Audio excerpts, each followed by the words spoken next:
माढा विधानसभा सार्वत्रिक निवडणुकीच्या प्रचारात आपल्या भोसे या गावामध्ये आयोजित करण्यात आलेल्या या सभेप्रसंगी उपस्थित असलेले सर्व सन्माननीय मंचावरील मान्यवर आणि त्यापेक्षाही सन्माननीय असलेले समोर बसलेले तुम्ही सर्व मतदार बंधू, आता निवडणूक ही आता अतिशय अंतिम टप्प्यावर पोहोचली, म्हणजे एकदम एंड टाइप मध्ये आली, शेवटला आली. आता फक्त तुम्ही सगळं व्यवस्थित पोत्यात भरलंय, आता शिवायचं काम आहे. फक्त 2 दिवसात शिवायचं काम करायला. ही निवडणूक बंधूंनो अतिशय खऱ्या अर्थानं आपण बघितलं, गेले 10-15 दिवसापासून एकीकडे पैशाचा पाऊस आहे, दुसरीकडे जनतेचा महापूर आहे. जनतेचा महापूर बघितला तर तो समोर दिसतोय की एका सामान्य शेतकऱ्याच्या पोराच्या पाठीमाग हजारो मतदारसंघातले तरुण उभे आहेत आणि आता आमदार केल्याशिवाय सुट्टी द्यायची नाही हा निर्धार इथल्या लोकांनी केलाय. आणि दुसरीकडे एका मुलाला आपल्या काय करून कसं तरी आहे, परंतु त्याला अडकळत कडकळत होईना विधानसभेचा एकदा दरवाजा दाखवायचा ही भाबडी इच्छा वंदनीय नाना दादा दादा दादा दादा इकडे तिकडे थोडं, परंतु आमच्या दादांना ही माहीतच नाही सगळा खेळ मेरिटवर असतो. 5वी नापास वर्ग एका बाजूला ठेवलं आणि BSc BEd झालेले एका बाजूला ठेवलं तर ती पहिल्या मिनिटात कळतं कोण कोणीकडे, कारण घराची कळा अंगाने सांगतो. तुम्हाला माहित आहे. आता दुसरं काय उमेदवार बोलत नाही तो, आपले दादा सफरचंदाचे दादा दुसरं काहीच बोलत नाही. दादांनी जे केलं तीच मी पुढे घेऊन जाणार आहे. दादांनी काय केलं, काटा हाणला, तुम्ही तीच पुढे घेऊन जाणार. आणि आमची हो संध्याकाळची सभा अशा गोष्टी होत असते त्या, हीच खरी उत्साही लोक असते ती. आणि हे तुम्हाला सांगतो अशी लोकच त्या घरांच्या याचा पाडाव करते. आज सगळ्या मतदारसंघाने ठरवलंय काम करणारा लोकप्रतिनिधी, आपल्या 24 तास संपर्कात असणारा लोकप्रतिनिधी निवडायचा आहे. स्वतःच्या वडिलांच्या नावावर मतं मागणारा लोकप्रतिनिधी अजिबात नकोय. स्वतःच्या नावावर जे करायचं आहे ना ती स्वतःचा 7-12 करून घ्या. आम्ही 1 गुंठा सुद्धा तुमच्यातलं मागायला येत नाही. परंतु कृपा करून मतदारसंघाच्या आमदारकीवर अजिबात डोळा ठेवू नका. ती काय सत्तेचा ताम्रपट नाही, पिढ्यानपिढ्या चालत यावा असं. आज बंधूंना आपण सगळेजण बघतोय की परिस्थिती काय आले. वाटतं आपले होणारे आमदार आपल्या गावामध्ये आगमन झालेलं आहे. चालू द्या ना. तर आपल्या दादांचं सगळ्या ह्या 42 गावामध्ये सभा झाल्या, जाईल तिथं काही करावं लागतंय, पण हे करावं लागतंय ते खराय खरा. मग तुम्ही सगळ्यांनी बघितलं या निवडणुकीमध्ये सगळा वापर कशाचा, 2 नंबरचा धनशक्तीचा वापर सुरू आहे. आता बोलण्यासारखं काही त्यांच्याकडे उरलं नाही. 30 वर्षाचा विकास एवढंच बोलायचं काम.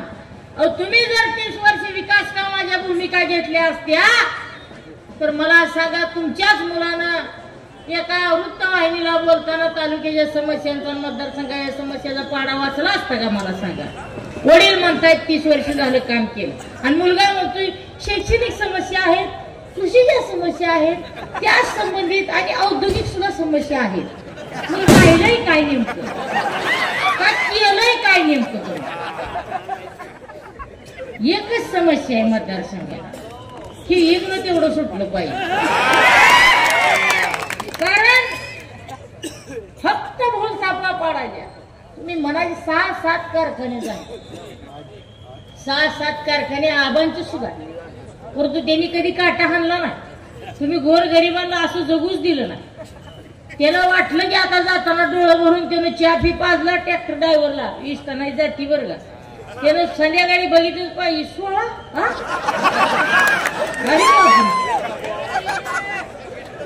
झटका मोठा बारीक नाही. 3 पिनचा करंट दिला तुम्ही का? असं म्हणजे लोकांनी काय वाईट केलं तुमच्यासाठी? ज्या लोकांनी तुमच्यावर 20 वर्षाची ओवाळून टाकला, ज्या लोकांनी तुमच्याकडे बघून नव्या तर शरदचंद्रजी पवार साहेबांकडे बघून तुम्हाला मतदान दिलं, तुम्ही त्या पवार साहेबांसून सुद्धा सोबत नीट राहिलं नाही. लोकसभेच्या वेळेस सुप्रियाताईच्या विरोधात त्यांची यंत्रणा, त्यांची लोक, आणि जेव्हा जेव्हा लोकसभेला साधन काढायला बसला 15व्या दिवसातच गोविंद वाघ गाठली लगेच. तिथून लगे वाऱ्या चालल्या, आषाढी कार्तिकी आषाढी कार्तिकी. एकदा वडील एकदा मुलगा.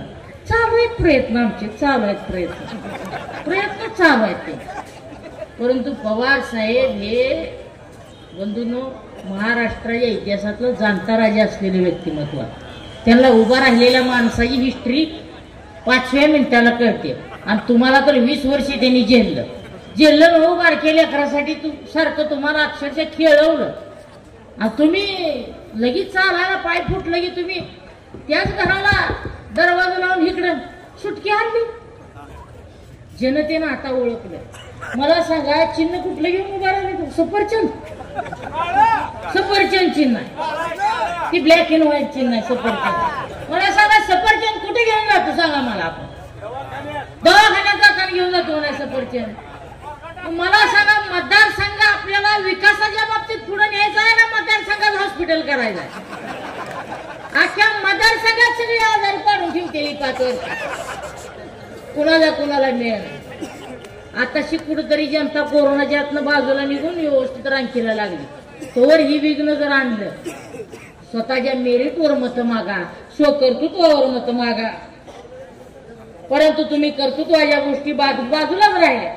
तुम्ही सगळ्याच आणि पद एक बघा, दुसऱ्या कुठल्या कार्यकर्त्याला पद मिळणार ह्यांच्याच घरात पद. मला कळलं त्या लाडकी बहीण योजनेचं बी पद ह्यालाच मिळलं. तपास करावा लागेल. मोदी सुद्धा 3000 घेत असतील बरं काही. 3000 येतात का मोदी? 1,500 शासनाची ती सुद्धा ही लोक घेत असतील. कसं आहे माहिती आहे का, प्रत्येक गोष्टीला एक लिमिट असते. तुम्ही कुठल्या पद्धतीने वागता, तुम्ही जनतेशी कसं वागता आणि तुम्ही निस्वार्थी भावनेनं किती काम करता याला देखील महत्व आहे. आज अभिजित आबा पाटलांसारखा एक प्रामाणिक कार्यकर्ता आपल्याला आदरणीय पवार साहेबांनी दिला. ज्या कार्यकर्त्याच्या पाठीमागे आपण खंबीरपणे उभं राहणं खऱ्या अर्थानं गरजेचं आहे. लोकसभेच्या वेळेस आपण एक जोरदार असा दणका दिला की त्यांना गुलाबी वादळातनं पटकन बाहेर पडावं लागलं. नाही आम्ही आता तिकडं नाही म्हणले. पण तुम्हाला स्पष्ट सांगतो की जर चुकून माखून जर निवडून फिवडून आले तर पहिल्या रांगेत जाऊन बसतील आणि तिथं फडणवीसच्या मांडीला बसतील तुम्हाला. आणि माझा एक प्रश्न आहे, रणजितसिंह बाबाराव शिंदे यांना आमदार करून तुम्हाला काय देवेंद्र फडणवीसला पुन्हा मुख्यमंत्री करायचं आहे? लोकसभेपर्यंत देवेंद्र फडणवीस हे त्यांचे देव होते, नागपूरच्या वाऱ्या करत होते. मात्र ज्या वेळेस लोकसभेचा करंट बसला त्यांनी क्षणात गाडीचा युटर्न घेऊन बारामतीकडे गाडी वळवली. अशा लोकांना आता आपण थारा देऊ नये. आज परिस्थिती काय बंधूंनो, खऱ्या अर्थानं तुम्ही बघा लाडकी बहीण योजना काढली. मला सांगा दिवाळीत कुठल्या कोपऱ्यात लाडकी बहीण योजना गेली? ज्या लाडक्या बहिणीची लेकराची कापडं तर भागली का त्याच्यात सांगा मला? हा, एखाद्या कपड्याच्या दुकानात गेलं तर जीन्सची पॅन्ट 1600 आणि 1800 रुपयाला मिळायला लागली. ही लाडकी बहीण नुसते खिशातनं गेलेली सुद्धा कळली नाही. आणि दाजीचा किसा मारला ती वेगळा. दाजी अक्षरशः खिशात चिल्लर सुद्धा ठेवायचं बंद झालं. काय काय जणांनी तर बिगर खिशाचीच पॅन्ट शिवायला चालू केली. त्यामुळं आता या सगळ्या गोष्टींचा आपण खऱ्या अर्थाने विचार करणं गरजेचं आहे. ज्या लोकांनी शरदचंद्रजी पवार साहेबांना विरोध केला, लोकसभा निवडणूक म्हणजे पवार साहेबांच्या अस्तित्वाची लढाई होती. अशा अस्तित्वाच्या लढाईमध्ये जी पवार साहेबांच्या सोबत राहिली नाही ती तुमच्या आमच्या सोबत कधीच राहणार नाहीत आणि ती तुमच्या आमच्यासाठी कधीच काम करणार नाहीत. लक्षात ठेवा. विकासाच्या पोकळ बातांवर अजिबात विश्वास ठेवू नका. सरकार महाविकास आघाडीचं आपलं सरकार येणार आहे आणि आपल्या सरकारमध्ये अभिजिताबा पाटलांसारखा एक विद्यमान चेहरा, नवोदित चेहरा आणि प्रामाणिक काम करणारा सर्वोत्तम असा भूमिपुत्र आपल्याला दिमाखात आमदार म्हणून पाठवायचा आहे. तुम्ही सगळेजण पाठवणार का? मला एकदा हात उंचावून निर्धार करून सांगा. जर असा निर्धार सामान्य जनतेचा असेल तर आता निमगावकरांनी बॅग भरून तयार राहावं, राजकारण सोडून दुसरा उद्योग त्यांनी निवडावा, अशा माझ्या त्यांना सुद्धा शुभेच्छा देतो आणि इथंच थांबतो. धन्यवाद. धन्यवाद. यानंतर मुलुक मैदानी तो बेधडक आणि रोखठोक बातम्या पाहण्यासाठी करकम सुपरफास्ट न्यूज चॅनलला सबस्क्राईब करा व बेल आयकॉनवरती क्लिक करून नोटिफिकेशन ऑन करा.